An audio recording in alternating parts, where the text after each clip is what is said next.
علاقوں ہرنائی اور وسیمہ میں کارروائیاں، فتنۃ الہندوستان کے 15 دہشت گرد ہلاک، مارے گئے دہشت گردوں سے اسلحہ، گولہ بارود اور دھماکہ خیز مواد برآمد۔ ISPR کے مطابق ہلاک دہشت گرد متعدد دہشت گردانہ کارروائی میں ملوث تھے۔ علاقے میں دیگر دہشت گردوں کے لیے تلاش کے لیے کلیئرنس آپریشن جاری ہے۔ افغان طالبان اور فتنۃ الخوارج کے خلاف افواج پاکستان کی زمینی اور فضائی کارروائیاں جاری، پاک افغان سرحد پر شمالی وزیرستان میں پاک فوج کی فضائی کارروائی، افغان طالبان کی متعدد پوسٹیں تباہ کر دی گئیں۔ فیلڈ مارشل سید عاصم منیر کا دورہ سعودی عرب، سعودی وزیر دفاع شہزادہ خالد بن سلمان سے اہم ملاقات۔ ایران کے ڈرون اور میزائل حملوں سے پیدا ہونے والی سیکیورٹی صورتحال اور میزائل حملے روکنے کے لیے اقدامات پر تبادلہ خیال کیا گیا۔ ISPR کے مطابق پاکستان اور سعودی قیادت کا ایران سے دانشمندی اور احتیاط کا مظاہرہ کرنے کی امید کا اظہار، پاک سعودیہ اسٹریٹجک باہمی معاہدے کے تحت مشترکہ اقدامات پر غور۔ ایرانی قیادت نے مسلح افواج کو ہدایت دی ہے کہ پڑوسیوں پر حملے نہ کیے جائیں، پڑوسی ممالک اپنی سرزمین ایران کے خلاف استعمال نہ ہونے دیں۔ اسرائیل اور امریکہ کی حمایت عزت یا آزادی کا راستہ نہیں۔ ایرانی صدر مسعود پزشکیان کا سرکاری TV پر پیغام، کہا ہم کسی پڑوسی ملک پر حملہ نہیں کریں گے، اگر کسی پڑوسی ملک کی سرزمین ایران کے خلاف استعمال ہوئی تو سخت جواب دیں گے۔ ایران پر امریکی حملے عرب ممالک کی سرزمین سے کیے جا رہے ہیں، جن میں بچوں، بے گناہوں کو نشانہ بنایا جا رہا ہے۔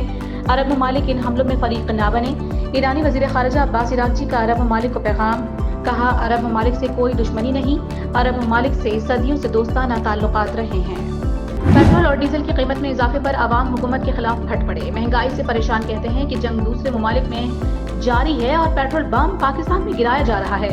حکومت نے عوام سے جینے کا حق بھی چھین لیا ہے۔ پاکستان پیپلز پارٹی نے پیٹرولیم مصنوعات کی قیمتوں میں اضافے کو مسترد کر دیا۔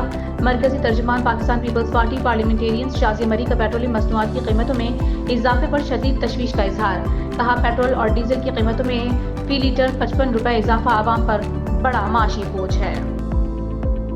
حکومت کو خدشہ تھا پیٹرول کی قلت ہوگی اور لوگ ذخیرہ کر لیں گے۔ حکومت نے سوچا پمپ سے 4 پیسے کمائیں، اس سے پہلے خود کما لیں۔ پیٹرولیم مصنوعات کی قیمتوں پر مفتاح اسماعیل کا شدید رد عمل، کہا 55 روپے کا اضافہ بہت زیادہ ہے، مہنگائی بہت زیادہ بڑھ جائے گی۔ امیر جماعت اسلامی پاکستان حافظ نبی الرحمان کہتے ہیں کہ پیٹرولیم قیمتوں میں رد و بدل کا سارا بوجھ عوام پر ڈالا جا رہا ہے، جو ناقابل قبول ہے۔ ابتدائی دہشت گردی عدالت راولپنڈی نے 9 مئی GHQ حملہ کیس کا فیصلہ سنا دیا۔ عمر ایوب، زرتاج گل، مراد سعید، شبلی فراز، حماد اظہر، کنول شوذب شیخ، راشد شفیق، شہباز گل اور زلفی بخاری سمیت PTI کے 47 کارکنوں اور رہنما مجرم قرار۔ محمد احمد چٹھا، رائے حسن نواز، رائے محمد مرتضیٰ، شوکت علی بھٹی، عثمان سعید بصرہ، اعجاز خان جازی بھی مجرموں میں شامل۔ عدالت نے مجرموں کو 10 سال قید، 5 لاکھ روپے جرمانہ اور جائیداد ضبط کرنے کا حکم دے دیا۔